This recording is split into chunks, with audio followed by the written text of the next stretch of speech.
इधर कई साल से मैं एक बात देख रहा हूं कि भारत में इधर बकरीद आई और इधर बहुत से गैंग सक्रिय हो गए कि जीव हत्या पाप है, जीव हत्या पाप है, मुसलमान बर्बर है, मुसलमान क्रूर है, मुसलमान गोश्त खाता है और मुसलमान बेचारे सफाई देने लगते हैं।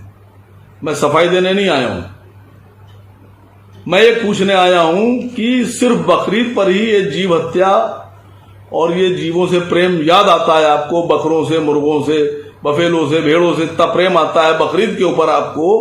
ये पूरे साल आप कहाँ रहते हैं? आपका प्रेम कहाँ चला जाता है?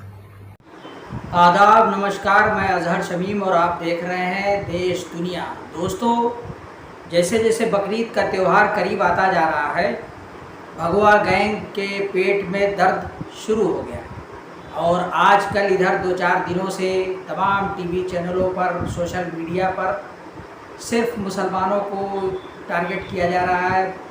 बकरीद को लेकर तरह तरह के बयानात आ रहे हैं, धमकियां आ रही हैं और कहा जा रहा है कि इससे प्रदूषण को नुकसान हो रहा है, पर्यावरण को खतरा हो रहा है, बीमारी फैल रही है, गंदगी फैल रही है, सड़क पर कुर्बानियाँ दी जा रही हैं। तमाम तरह के इस तरीके के फेक नैरेटिव चलाए जा रहे हैं और नफ़रत का जहर घोला जा रहा है। हालांकि इन्हीं भगवा गैंग वालों को पता होना चाहिए कि देश भर में बकरीद के अलावा साल भर में 350 करोड़ मुर्गे, 25 करोड़ बकरे और भेड़ ज़िबा होकर बिक जाते हैं और इसमें 15% मुसलमानों को छोड़कर उससे कहीं ज़्यादा जो बाकी आबादी है उसमें 60 से 70% जो लोग हैं वो दूसरी कौमों के लोग हैं जो मीट और मांस का प्रयोग करते हैं और वो उसको खाते हैं। तो सवाल ये है कि इन्हीं भक्तों में, भगवा लाबी में बहुत से ऐसे नेता हैं, कार्यकर्ता हैं कि जो अगर जिनके दोस्त यार मुसलमान हैं, जब मुसलमानों के यहाँ शादी ब्याह में बुलाए जाते हैं तो वहाँ शाकाहार का स्पेशल इंतज़ाम होने के बावजूद वो शाकाहार की तरफ झांकते तक नहीं और प्लेट भर भर कर बकरे का गोश्त और चिकन, मटन, कबाब का इस्तेमाल करते हैं। तब उनको बीमारी नज़र नहीं आती, पर्यावरण का खतरा नहीं दिखाई देता और वो ये भूल जाते हैं कि जीव हत्या हो रही है। और उनको ये भी नहीं मालूम कि इस देश में जो बड़ी बड़ी कंपनियां हैं, अल कबीर, अल दुआ, अल्लाना एक्सपोर्ट्स, इसके मालिकान सब ज़्यादातर हिंदू हैं और इन बड़ी बड़ी कंपनियों में रोज़ाना सैकड़ों हज़ारों की तादाद में जानवर काटे जा रहे हैं और बीफ एक्सपोर्ट्स हो रहा है जिसमें भैंस का गोश्त भी है और भी है और ये गोश्त अरब देशों को सप्लाई हो रहा है। बाकायदा इसकी प्रोसेसिंग हो रही है, पैकिंग हो रही है, बेहतरीन बढ़िया पैकिंग में ये गोश्त Saudi, Dubai, Kuwait, Qatar, Bahrain, Oman भेजा जा रहा है और वहाँ से रियाल और दीनार बटोरा जा रहा है। तो जब ये विदेशी मुद्रा आ रही है, एक्सपोर्ट्स हो रहा है, फ़ायदा हो रहा है, तब तो ये नहीं बोलते। नहीं है हिम्मत तो ये मोदी जी से कहें, योगी जी से कहें या जो भी बीजेपी सरकारें हैं उनसे कहें कि ये एक्सपोर्ट्स पर पाबंदी लगाएं, प्रतिबंध लगाएं, मीट फैक्ट्रियों पर ताला जड़ दें और उस पर लाइसेंस देना बंद कर दें। तो नहीं, तब तो नहीं होगा और यही इनकी हिपोक्रेसी है। और इनको मालूम होना चाहिए कि ये जो गोश्त का कारोबार है इससे सिर्फ मुसलमान नहीं जुड़े हुए हैं, इसमें लाखों हमारे जो ओबीसी समाज के हिंदू भाई हैं, गड़रिया हैं, पाल हैं, यादव हैं, जो जानवरों का कारोबार करते हैं, दूध का कारोबार करते हैं, उनके यहाँ से भी जब भैंसें दूध देना बंद कर देती हैं, जब भैंसा होता है या भेड़ें हैं, बकरियाँ हैं, बाकायदा गोट फार्मिंग हो रही है, सरकार और बैंक इस पर लोन दे रहे हैं, तो वो जानवर आखिर कहाँ जाएंगे? और वो जानवर इन्हीं मंडियों में आते हैं और फिर वो कत्ल खाने में चले जाते हैं।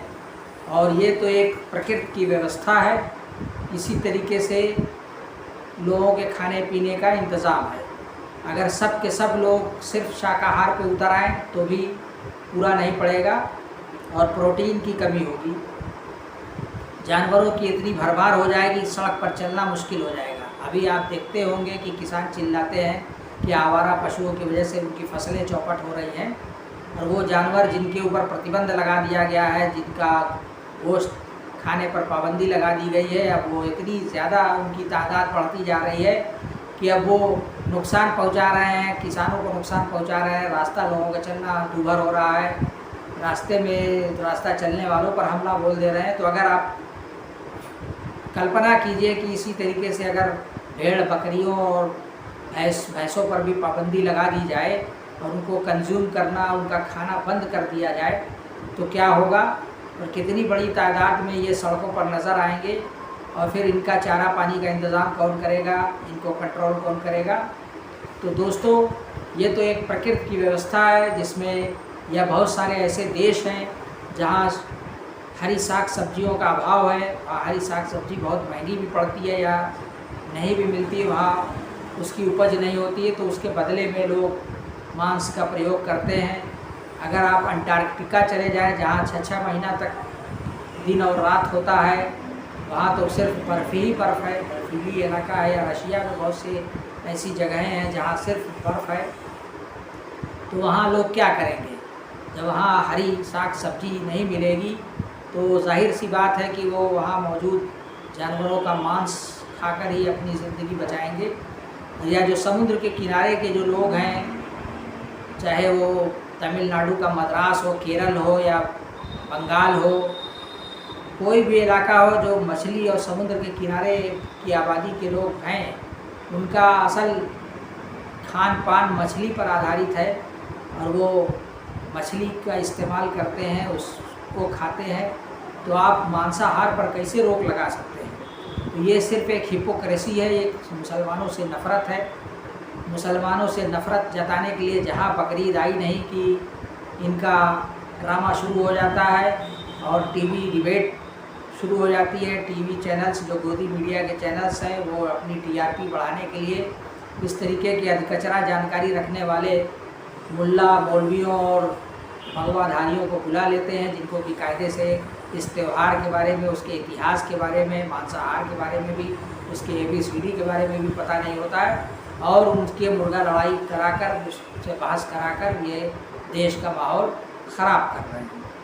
तो दोस्तों, आप की क्या राय है? आपको लगातार डराया जा रहा है, आपको आपके त्यौहार मनाने से रोका जा रहा है, और कानून सम्मत होने के बावजूद एक दबाव बनाया जा रहा है कि आप अपने कल्चर से, अपने मज़हब से दूर हो जाएं और आप इस त्यौहार को मनाना बंद कर दें। तो भले ही ये फ़र्ज़ नहीं है, सिर्फ सुन्नत है, सुन्नत इब्राहिमी है, लेकिन अब जिसको है, जिसको अल्लाह ने दिया है, उसके लिए तो एक तरीके से फ़र्ज़ के बराबर ही है। उसके लिए तो आदेश है कि अगर ज़कात देते हो तो फिर कुर्बानी भी कराओ। तो ये कौन होते हैं हमें रोकने वाले?